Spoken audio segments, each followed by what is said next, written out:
Hi hello ನಮಸ್ಕಾರ.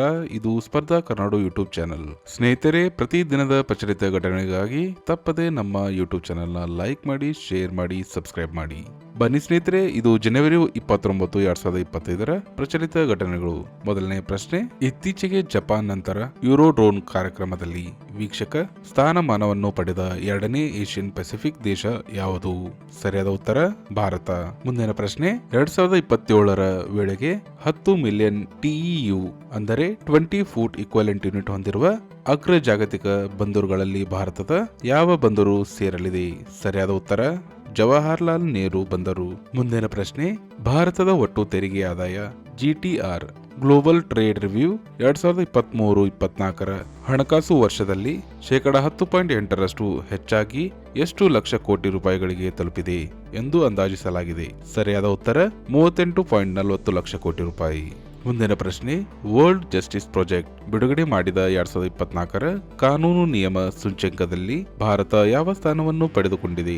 ಸರಿಯಾದ ಉತ್ತರ 79ನೇ ಸ್ಥಾನ. ಮುಂದಿನ ಪ್ರಶ್ನೆ, 2024ರಲ್ಲಿ ಭಾರತದ GDPಗೆ ಉತ್ಪಾದನಾ ವಲಯವು ಸರಿಸುಮಾರು ಶೇಕಡ ಎಷ್ಟು ಕೊಡುಗೆ ನೀಡುತ್ತದೆ? ಸರಿಯಾದ ಉತ್ತರ ಶೇಕಡ 17.6ರಷ್ಟು. ಬನ್ನಿ ಸ್ನೇಹಿತರೆ, ಮುಂದಿನ ಪ್ರಶ್ನೆ ನೋಡೋಣ.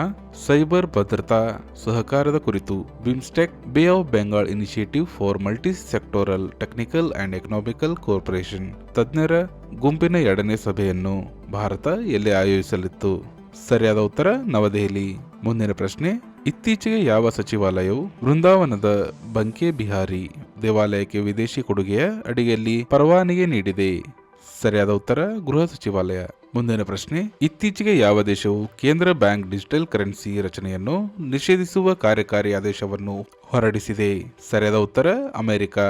ಮುಂದಿನ ಪ್ರಶ್ನೆ, ಯಾವ ದೇಶದಲ್ಲಿ US ಅಭಿವೃದ್ಧಿ ಸಂಸ್ಥೆ USAID United States agency for international development ಇತ್ತೀಚೆಗೆ ತನ್ನ ಎಲ್ಲಾ ಅಭಿವೃದ್ಧಿ ನೆರವು ಕಾರ್ಯಕ್ರಮಗಳನ್ನು ಸ್ಥಗಿತಗೊಳಿಸಿದೆ?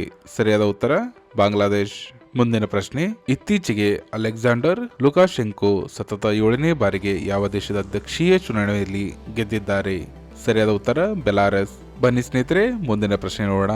ಡೇಟಾ ಗೌಪ್ಯತೆ ಮತ್ತು ರಕ್ಷಣೆಯ ಬಗ್ಗೆ ಜನರಿಗೆ ಅರಿವು ಮೂಡಿಸಲು ಡೇಟಾ ಸಂರಕ್ಷಣಾ ದಿನವನ್ನು ಯಾವಾಗ ಆಚರಿಸಲಾಗುತ್ತದೆ? ಸರಿಯಾದ ಉತ್ತರ ಜನವರಿ 28. ಮುಂದಿನ ಪ್ರಶ್ನೆ, ಪಂಜಾಬ್ ಕೇಸರಿ ಎಂದು ಪ್ರಸಿದ್ಧರಾದ ಲಾಲಾ ಲಜಪತ್ ರಾಯ್ ಅವರ ಯಾವ ಜನ್ಮ ವಾರ್ಷಿಕೋತ್ಸವವನ್ನು ಇತ್ತೀಚೆಗೆ ಆಚರಿಸಲಾಯಿತು?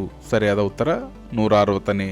ಮುಂದಿನ ಪ್ರಶ್ನೆ, ಇತ್ತೀಚೆಗೆ ಎಷ್ಟು ಕಿಲೋಮೀಟರ್ ರೈಲ್ವೆ ಹಳಿಗಳನ್ನು ನವೀಕರಿಸುವ ಮೂಲಕ ಭಾರತೀಯ ರೈಲ್ವೆ ಗಂಟೆಗೆ 130 ಕಿಲೋಮೀಟರ್ ರೈಲು ವೇಗದ ಸಾಮರ್ಥ್ಯವನ್ನು ಸಾಧಿಸಿದೆ? ಸರಿಯಾದ ಉತ್ತರ 23,000 ಕಿಲೋಮೀಟರ್. ಮುಂದಿನ ಪ್ರಶ್ನೆ, ಜನವರಿ 28ರಂದು ಪ್ರಧಾನಿ ನರೇಂದ್ರ ಮೋದಿ 38ನೇ ರಾಷ್ಟ್ರೀಯ ಕ್ರೀಡಾಕೂಟವನ್ನು ಎಲ್ಲಿ ಉದ್ಘಾಟಿಸಿದರು? ಸರಿಯಾದ ಉತ್ತರ ಡೆಹ್ರಾಡೂನ್. ಬನ್ನಿ ಸ್ನೇಹಿತರೆ, ಇಂದಿನ ಕೊನೆಯ ಪ್ರಶ್ನೆ ನೋಡೋಣ. RBI reserve bank of India ವರದಿಯ ಪ್ರಕಾರ 2024 ವೇಳೆಗೆ ಭಾರತದ ಒಟ್ಟು ಡಿಜಿಟಲ್ ಪಾವತಿಗಳಲ್ಲಿ UPI ಯೂನಿಫೈಡ್ ಪೇಮೆಂಟ್ ಇಂಟರ್ಫೇಸ್ ಪಾಲು ಎಷ್ಟು ಪ್ರತಿಶತಕ್ಕೆ ಏರಿದೆ? ಸರಿಯಾದ ಉತ್ತರ ಶೇಕಡ 83. ಸ್ನೇಹಿತರೆ, ಇದು ಜನವರಿ 29, 2025 ಪ್ರಚಲಿತ ಘಟನೆಗಳು. ಈ ವಿಡಿಯೋ ತಮಗೆ ಇಷ್ಟವಾದಲ್ಲಿ ತಮ್ಮ ಎಲ್ಲಾ ಸ್ನೇಹಿತರುಗಳಿಗೆ ತಪ್ಪದೇ ವಾಟ್ಸ್ಆಪ್ ಗ್ರೂಪ್ಗಳಲ್ಲಿ ಶೇರ್ ಮಾಡಿ.